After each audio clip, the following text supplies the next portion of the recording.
Hello class. हम लोग previous class में डिस्कस कर रहे थे अबाउट इंट्रोडक्शन ऑफ एनाटॉमी, जिसमें हम लोगों ने बॉडी के प्लान्स, पोजीशंस, बॉडी के ऑर्गन्स की जो स्टडी होती है, एनाटॉमिकल टर्म्स कौन से यूज़ करते हैं किस ऑर्गन के लिए, इसके बारे में जाना। एनाटॉमी सब्जेक्ट में हम लोग क्या चीज़ें पढ़ेंगे, उसकी हिस्ट्री क्या है, कौन से साइंटिस्ट्स ने इसमें योगदान दिया है, इन सारी चीज़ों के बारे में डिस्कस किया है प्रीवियस क्लासेस में हम लोगों ने। ठीक है, आज की क्लास में हम अपना नेक्स्ट चैप्टर स्टार्ट करने वाले हैं, जो कि हमारा नेक्स्ट यूनिट है, which is cell and cell structure.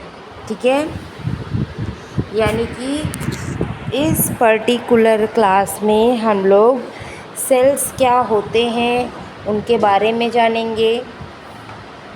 ठीक है, और कितने टाइप्स के सेल्स बॉडी में प्रेजेंट होते हैं। ठीक है, उनके क्या इंडिकेशंस हैं, स्ट्रक्चर कैसा होता है और कौन से टाइप के सेल्स क्या फंक्शन परफॉर्म करते हैं, इसके बारे में जानेंगे। इसके अलावा सेल के स्ट्रक्चर में सेल के अंदर कौन कौन से सेल ऑर्गेनल्स पाए जाते हैं, इसके बारे में भी हम लोगों को डिस्कस करना होगा। तो सबसे पहले समझते हैं कि सेल क्या है। सेल एक बॉडी की, ऐसा बोला जाता है कि ह्यूमन बॉडी की या किसी भी एनिमल प्लांट बॉडी की स्ट्रक्चरल एंड फंक्शनल यूनिट है, यानी कि सबसे छोटी संरचनात्मक एंड उसके काम करने की सबसे छोटी इकाई, यानी जिस भी चीज़ से आपका शरीर बना हुआ है उसकी सबसे छोटी इकाई क्या है, सेल है। जैसे घर बनता है, आपने देखा होगा, एक एग्जांपल मैं यहाँ देना चाहूँगी। आपका घर बनता है तो बहुत सी चीज़ों का यूज़ किया जाता है घर बनने में, है ना। ईंटें, जिनको ब्रिक्स बोलते हैं, ईंटें, सबसे पहले तो ईंटें लगेंगी, मसाला, सीमेंट, सरिया, जो भी सामान लगता है वो कोई एक चीज़ नहीं है, वो बहुत सी चीज़ों का कॉम्बिनेशंस होते हैं। ठीक है, तो अब जैसे कई सारी चीज़ें मिलकर बनी, छोटे छोटे ईंटों से मिल कर के एक दीवार बनी, दीवार कई सारी मिली तो पूरा एक घर बन गया, है ना। तो वो छोटी सी ईंट क्या है, अब ईंट तो इंडिविजुअल है, अलग है। अब कई सारे ईंटें मिली तो घर बना, पर क्या सिंगल ईंट से घर बन सकता है? नहीं बन सकता। तो इसी तरह से अब जैसे छोटी छोटी ईंटों से मिलके पूरा घर बना है, उसी तरह से छोटी छोटी सेल से मिल कर के पूरा ह्यूमन बॉडी का स्ट्रक्चर बना है। यानी जो भी आपकी बॉडी बनी हुई है वो छोटी छोटी सेल से मिल कर के बनी है, और सेल्स बहुत छोटी इकाई होती है, यानी एकदम स्मॉलेस्ट यूनिट। वो इतनी छोटी है कि उसको नेकेड आई से हम लोग नहीं देख सकते हैं किसी भी सेल को। अगर सेल को देखना है, सेल को विजुलाइज करना है, तो आपको माइक्रोस्कोप्स का यूज़ करना पड़ेगा। ठीक है, with the help of microscope आप सेल्स को देख सकते हैं।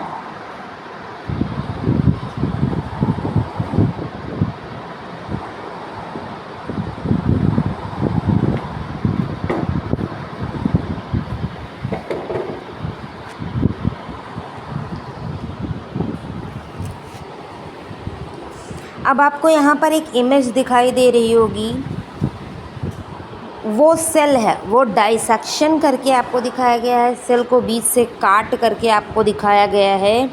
तो सेल के अंदर के जो भी ऑर्गेनल्स छोटे छोटे दिखाई दे रहे हैं वो सेल के अंदर में प्रेजेंट होते हैं। जैसे आपको एक पर्पल कलर का बीच में बड़ा सा स्ट्रक्चर दिख रहा होगा, विच इज़ न्यूक्लियस, उसको हम न्यूक्लियस बोलते हैं। इसी तरह Golgi body, ribosome, lysosome, endoplasmic reticulum है, न्यूक्लियस है, माइटोकॉन्ड्रिया, सेल मेम्ब्रेन, साइटोप्लाज्म, बहुत सी ऐसी चीज़ों से मिल कर के सेल्स बनते हैं, ठीक है। और एक चीज़ आपको मैं बता दूं कि हमारा जो जीवन की शुरुआत हुई है, जो लाइफ स्टार्ट हुई है, वो स्टार्ट हुई है समुद्र से, पानी से, वाटर से, ठीक है। सबसे पहले लाइफ वाटर से बनना चालू हुई है। तो वाटर में जब लाइफ बनना स्टार्ट हुई तो सबसे पहले कोई बड़ा सा जीव या बहुत बड़ा सा कोई जानवर नहीं बन के तैयार हुआ था। सबसे पहले सेल ही बनी थी। सबसे फर्स्ट स्ट्रक्चर जो बना था वो सेल था, और उसके बाद उसी सेल में डिवाइड हो करके सेल्स बार बार डिवाइड हुई। डिवाइड हो करके उसने एक नई स्ट्रक्चर, नए जीव को जन्म दिया, ठीक है। ऐसा इसी अकॉर्डिंग जो है हमारा सिस्टम चलता रहा है अब तक। और फिर उसी में म्यूटेशंस हुए, उसी में और नई नई चीज़ें बनी, तो हमको और कई सारे एवोल्यूशन देखने को मिले। जैसे आज के टाइम पर बहुत सारे जानवर हैं अलग अलग टाइप के, जैसे इंसान हैं, कुत्ते, बिल्ली और सांप, छिपकली, सब दुनिया में जीव जंतु बने। कुछ उड़ते हैं, कुछ पानी में रहते हैं, कुछ ज़मीन पे रहते हैं। सब अलग अलग सबका नेचर है। किसी के 4 पैर हैं, किसी के 2 पैर हैं, 2 हाथ हैं, है ना। किसी के पंख हैं, पैर नहीं हैं, किसी के पैर नहीं है, ना पंख है, ना कुछ है, जैसे सांप। तो वो सब सेल से ही मिलकर, एक ही टाइप के सेल से मिलकर बने। ऐसा नहीं है कि उसको बनाने के लिए कोई अलग चीज़ आई थी, नहीं, वो सब एक जैसी ही चीज़ों से डेराइव्ड हो कर के बने हैं, ठीक है। तो जब सबसे पहले सेल्स बनी थी, अब हम लोग सेल्स की बात करते हैं। जो सबसे पहले सेल्स फॉर्म हुई थी वो थोड़ा अलग टाइप की थी, इतना फ़र्क है बस कि वो थोड़ा अलग थी। और जो आज के टाइम पे हमारे बॉडी में सेल्स हैं वो थोड़ा अलग हैं। तो 2 टाइप के सेल्स होते हैं। अगर कोई आपसे पूछे कि सेल कितने टाइप के होते हैं, तो सेल 2 टाइप के होते हैं मेनली। कौन कौन से? सबसे फर्स्ट वाला है आपका प्रोकैरियोटिक, और जो दूसरा सेल्स है दूसरे टाइप का यूकैरियोटिक, जो कि हम लोगों की बॉडी में यूकैरियोटिक वाला ही पाया जाता है, ठीक है। प्रोकैरियोटिक नहीं पाया जाता है। प्रोकैरियोटिक किस में पाया जाता है फिर?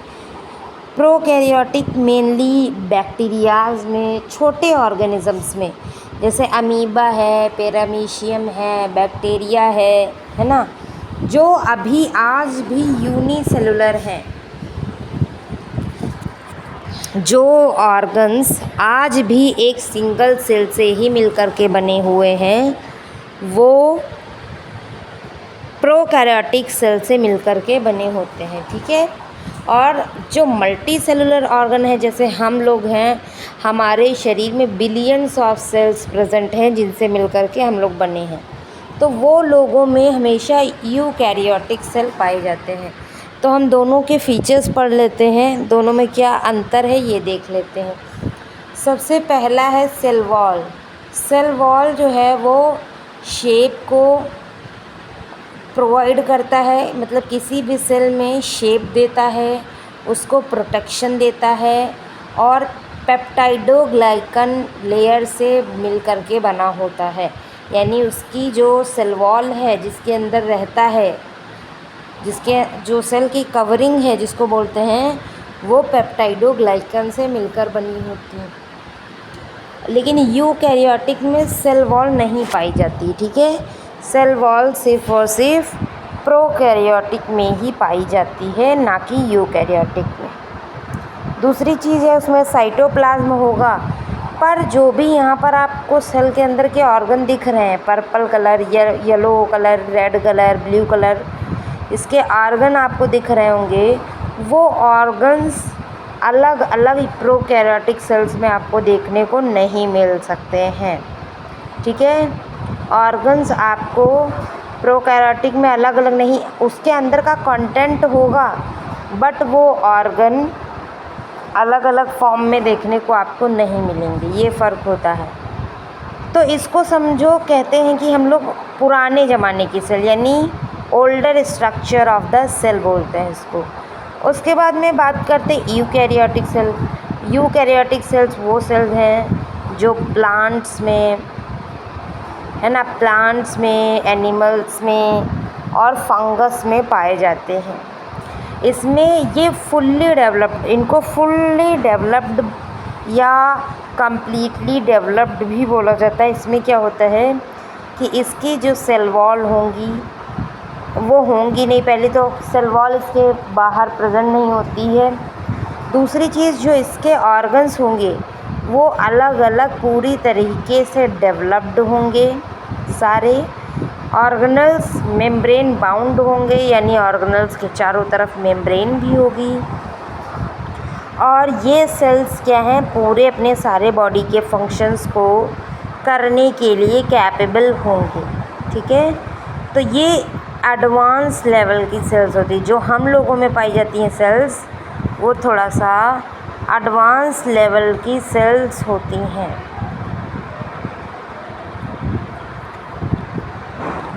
ठीक है, अब क्या क्या चीज़ें इसके अंदर पाई जाती हैं सेल के अंदर, उनके नाम जान लेते हैं। अब जैसे यूकैरियोटिक में मैंने बात की कि वो एनिमल में, प्लांट्स में, फंगस में पाए जाएंगे, एडवांस लेवल के सेल्स होंगे। ठीक है, और वो मेम्ब्रेन बाउंड होंगे, इतना जाना। अब कौन कौन से ऑर्गन्स होंगे इसके अंदर, ऑर्गेनल्स? पहला तो साइटोप्लाज्म, जो पानी की तरह भरा होता है ना सेल के अंदर, जिसके अंदर सारी चीज़ें रहती हैं, उसको साइटोप्लाज्म बोलते हैं। बोला जाता है ना कि आपकी जो बॉडी है वो 70% ऑफ वाटर से मिलकर बनी है, यानी पानी से मिलकर के 70% पानी से मिलकर आपकी बॉडी बनी हुई है। ठीक है, तो यहाँ पर वही पानी है जो साइटोप्लाज्म कहलाता है, वो पानी ही भरा होता है, पानी के ही फॉर्म का होता है। अभी हम लोग अभी यहाँ पर सिर्फ नाम बता रही हूँ आपको अलग अलग ऑर्गेनल के, बाकी डीप में, डिटेल में एक एक ऑर्गेनल के बारे में हम लोग को पढ़ना है। ठीक है, तो यहाँ पर सबसे पहले तो मैंने आपको बताया साइटोप्लाज्म पाया जाएगा। दूसरी चीज़ है न्यूक्लियस। न्यूक्लियस प्रेजेंट होता है, जो कि पूरे सेल्स के फंक्शन को क्या करता है, एज अ हेडक्वार्टर काम करता है, पूरे सेल्स की फंक्शन को क्या करेगा, मॉनिटर करेगा।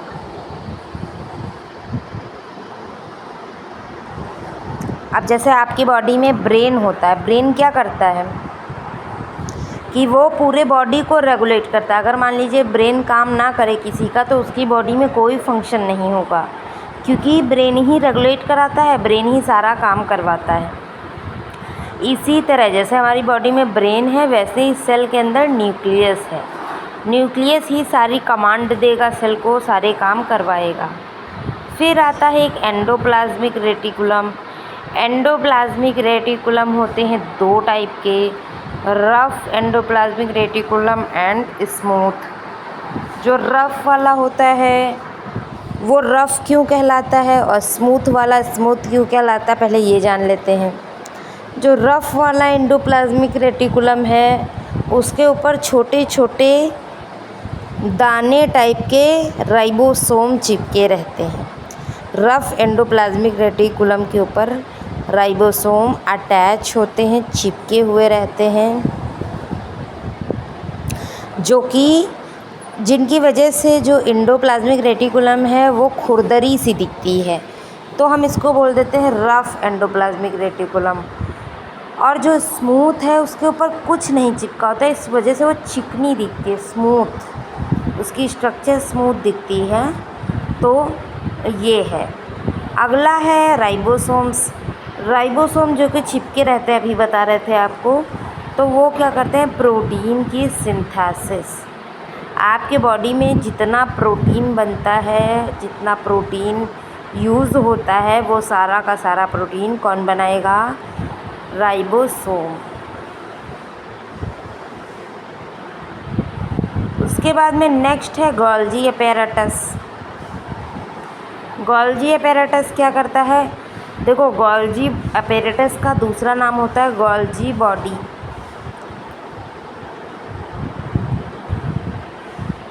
गोल्जी बॉडी या गोल्जी अपैरेटस करता है पैकेजिंग का काम।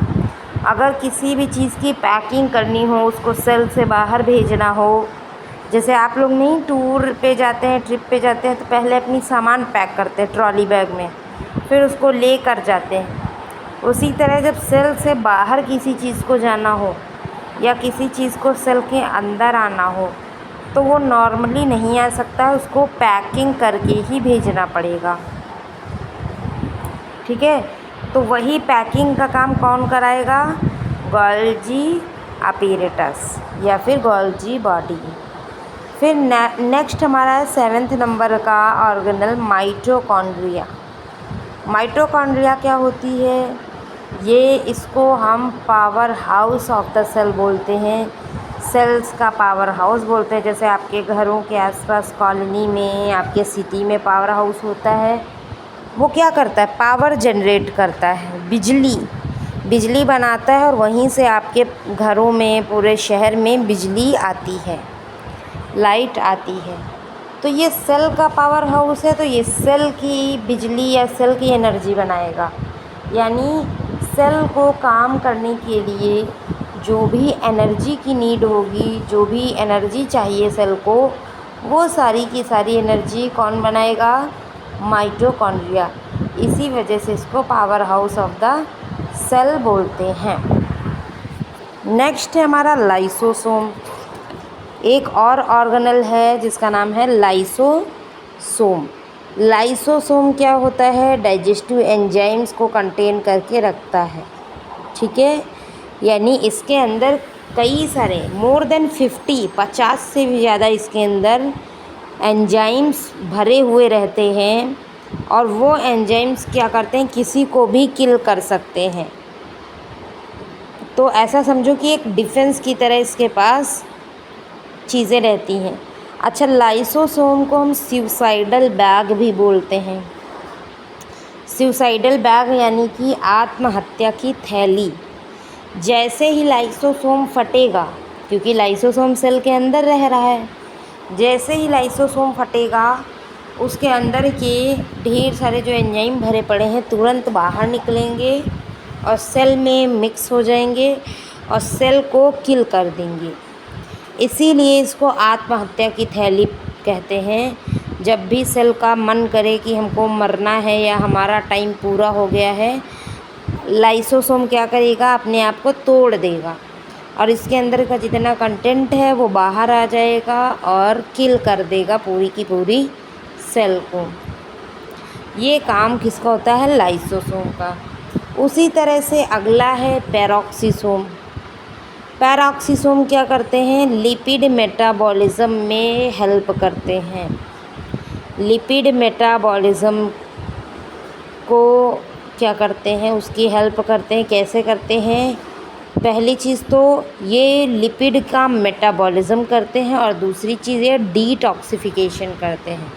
यानी आप जितना भी फ़ैट खाते हैं, तेल, घी, ये सारी चीज़ें आप खाते हैं फ़ैट वाली, तो फ़ैट को क्या करता है? ये उसका मेटाबॉलिज्म करता है, यानी उसको तोड़ करके यूज़ करता है, और डिटॉक्सिफिकेशन भी करता है पेरोक्सीसोम।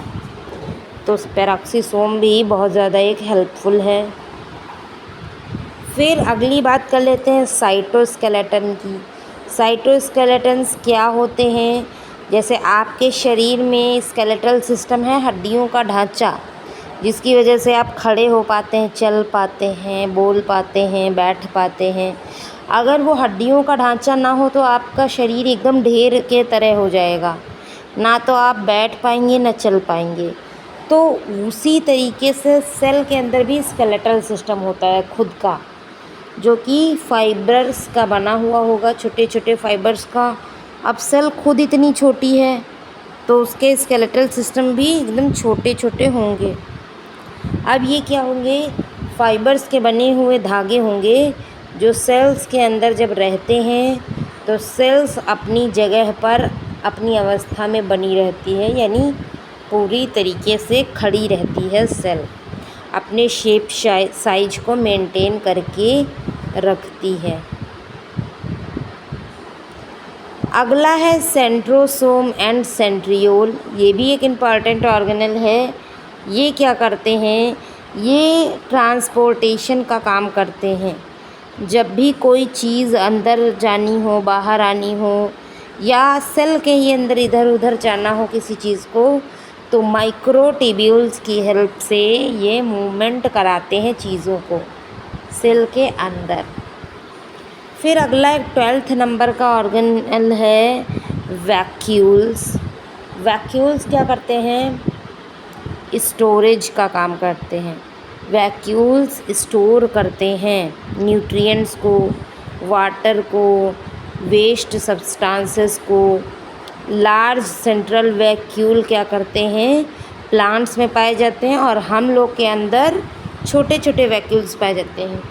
तो जैसे आपके घरों में डस्टबिन होता है ना, कि आप या स्टोरेज का सामान आप कुछ किसी बड़े डिब्बे में रख देते हैं, जब काम लगता है तो निकाल कर यूज़ कर लेते हैं। उसी तरीके से सेल के अंदर वैक्यूल्स होते हैं जिनके अंदर सामान रख सकता है सेल, और जब मर्जी चाहे तो निकाल सकता है। फिर अगला आता है क्लोरोप्लास्ट। अच्छा, क्लोरोप्लास्ट हम लोग की सेल्स में नहीं पाया जाता है, वो सिर्फ़ और सिर्फ प्लांट सेल्स में, पेड़ पौधों की सेल्स में पाया जाता है। ग्रीन कलर का सब्सटेंस होता है क्लोरोप्लास्ट, जिसकी वजह से ही पेड़ पौधों की पत्तियों का रंग हरा होता है, क्योंकि उसके अंदर क्लोरोप्लास्ट पाए जाते हैं। बट हम लोग का रंग तो हरा नहीं है, हम लोग के अंदर कोई भी क्लोरोप्लास्ट नहीं पाया जाता है। फ़िलहाल देख लीजिए वो करता क्या है क्लोरोप्लास्ट। जो क्लोरोप्लास्ट होता है वो किसी भी चीज़ को जो है उसका कलर डिफ़ाइन करता है, प्लस फोटोसिंथेसिस। पेड़ पौधे सूरज की उपस्थिति में खाना बनाते हैं ना, वो काम क्लोरोप्लास्ट का होता है।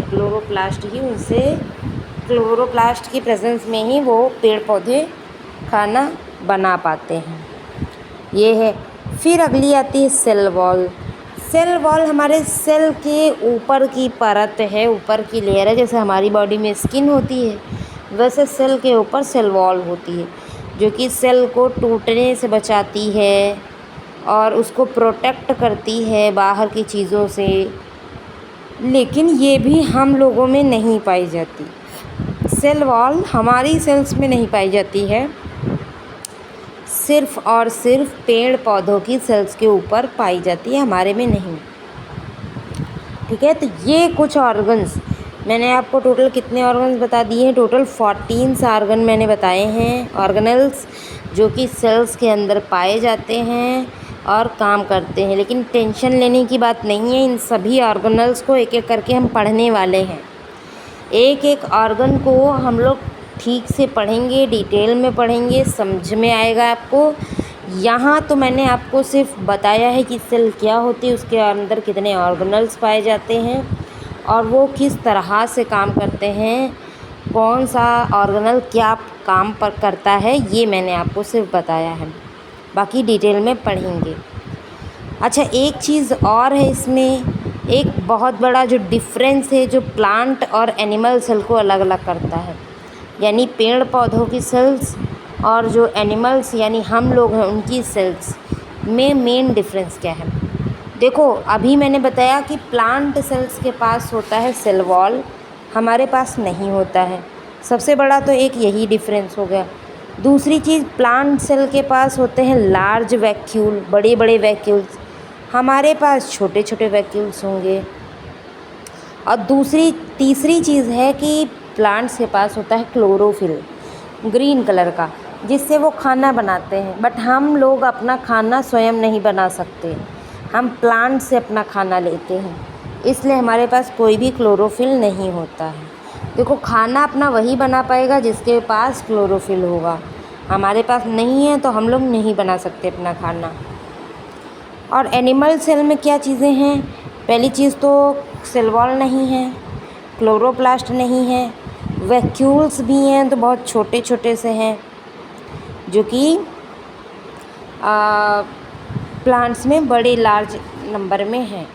तो ओवरऑल आपने जो देखा वो यही है कि क्या डिफरेंस है। आज की क्लास में हमने जाना कि क्या डिफरेंस है प्लांट सेल में और एनिमल सेल में, और सेल क्या है, इसके कितने ऑर्गेनल्स हैं। बाकी एक एक ऑर्गेनल के बारे में हम लोग पढ़ेंगे डिटेल में, तो वो पढ़ेंगे हम लोग अपनी नेक्स्ट क्लास में। आज की क्लास को यहीं तक रखते हैं, मिलते हैं कल की क्लास में। Okay, thank you everyone.